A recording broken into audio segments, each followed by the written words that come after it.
นี้ก็คือคนที่ยังตัดลิ้นบ่ชัดตัดลิ้นยังบ่ทันได้เอาใส่แค่ลมแล้วก็นิ้วไปนํกัน แต่ถ้าเขาตัดลิ้นตัดลมชัดอันนี้วงเล็บว่าบ่ทันได้ใส่เสียงประสานนี่ลืมแต่ถ้าเขาเสพล่ะพอแบบเดียวกันนี่แหละแต่ว่าถ้าเขาเสพล่ะมันจะเป็นแบบไหน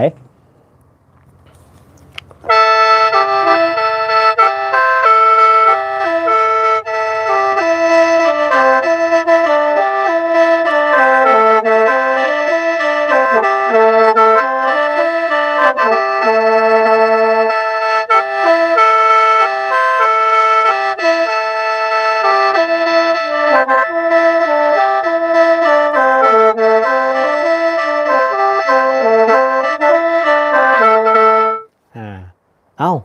ถ้าเขาเป่าแบบเดียวกันนี่แต่ว่าเสพอย่างเดียวเพราะว่าใส่มันก่อยขวากับไปน้ำมันจะเป็นแบบใด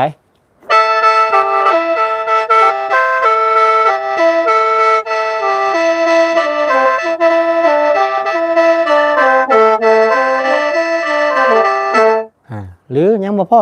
นับปูขวาใส่เข้าไปอีกมันจะเป็นแบบใด